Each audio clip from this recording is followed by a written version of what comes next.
बिस्मिल्लाहिर्रहमानिर्रहीम। अस्सलामुअलैकुम। अल्लाह पाक सबको अपने घरों में शादोबाद रखे और मुसीबत और परेशानी से दूर रखे। आज हम रेशमी कबाब बनाने जा रहे हैं। बहुत मज़े के होते हैं, बहुत टेस्टी फूल होते हैं और ये गोश्त और चने की दाल से बनते हैं। बहुत मज़े के होते हैं। इसे चटनी से, केचप से और पराठे और इसको बन कबाब भी वो बर्गर भी बना के खा सकते हैं। सॉरी, बहुत मज़े का होता है।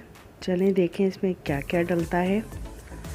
ये मैंने आधा किलो गोश्त लेके उसमें हल्दी डाल दी थी पानी में, गरम मसाला साबुत लिया था और लहसुन अदरक भी मैंने इसमें साबित ले लिया था और इंग्रेडिएंट्स मैंने लिख दिए हैं, आप लोग नोट कर सकते हैं। ये देखें गरम मसाला और ये मैं दिखा रही हूँ कि इस तरह की बोटियाँ होंगी और ये अदरक लहसुन के टुकड़े इतने बड़े बड़े काटने हैं आपको। और बोटियाँ देखें इतनी नॉर्मल हो, ज़्यादा छोटी छोटी ना हो। बड़ी होंगी तो ज़्यादा अच्छा रहेगा क्योंकि बड़े में ज़्यादा रेशा होता है और अच्छी लगती हैं। और इसको मैं ढक के अच्छी तरह से पका लूँगी जब तक गोश्त गल नहीं जाता। मैं बार बार देखूँगी कि आया कि गोश्त गल जाए। जब मैं ये गोश्त 50% या 90% रह जाएगा तो मैं इसमें चने की दाल डाल दूँगी गलने के लिए। और ये मैंने 1 पाव ली है चने की दाल। गोश्त की क्वांटिटी ज़्यादा लेते हैं इसमें और चने की दाल की ज़रा कम लेते हैं। ये देखिए हमारा गोश्त गला हुआ महसूस हो रहा है और चने की दाल उबलने वाली है। तो मैं बार बार इसको देखूंगी कि ये आया कि गल गई है या नहीं। जैसी गल जाएगी इसको हाथ से चेक कर लेंगे कि गल गया है और फिर इसको सिलबट्टे से हम पीस लेंगे। ये देखिए मैंने चने की दाल डाल के ना उसको गलाने के लिए छोड़ दिया है। अब हमारा गोश्त भी इस तरह का गला हुआ हो। ये देखें ये बड़ी बोटी भी इस तरह की गली हुई हो बिल्कुल कि हाथ लगा रहे हैं तो टूट रही है। और चने की दाल भी देखें, ये देखें कितनी गली हुई है कि इसको मैं सिलबट्टे पे रख के पीसूँगी तो फटाफट पिस जाएगी।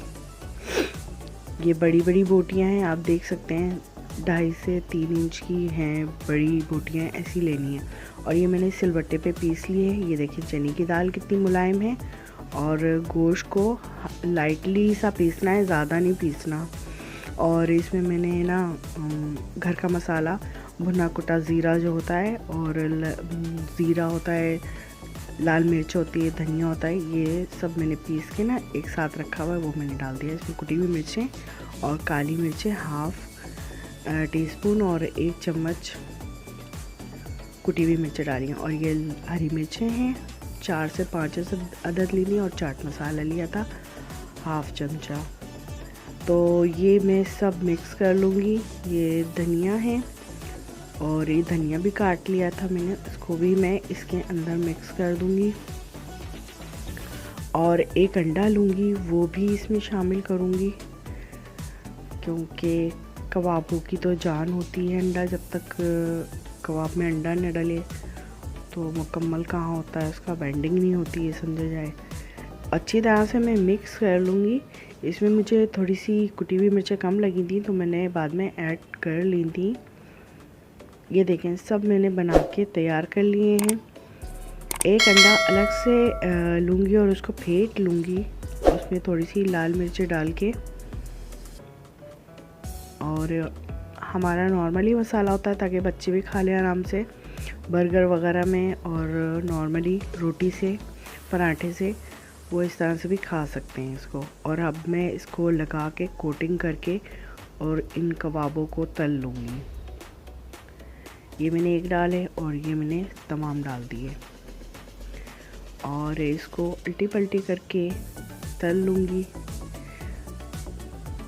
ये देखें ये तमाम मैंने इनको तैयार कर लिया है और जनाब ये हमारे रेशमी कबाब तैयार हैं और देखें कितने अच्छे लग रहे हैं, कितने प्यारे लग रहे हैं। और इनको जलाया नहीं है, ना ही ये तेल में हल्की आंच पे, नॉर्मल आंच पे इसको फ्राई करते हैं। और जनाब ये हमारे कबाब बड़े प्यारे रेशमी कबाब तैयार हैं। मुझे सब्सक्राइब करें, लाइक करें, शेयर करें और दुआओं में याद रखें। और फीडबैक ज़रूर दिया करें। नेक्स्ट किसी इंशाल्लाह वीडियो में ज़रूर मिलेंगे हम इंशाल्लाह। और मुझे कमेंट बॉक्स में आके बताएं कि आपको क्या और रेसिपी देखनी है। अल्लाह हाफिज़।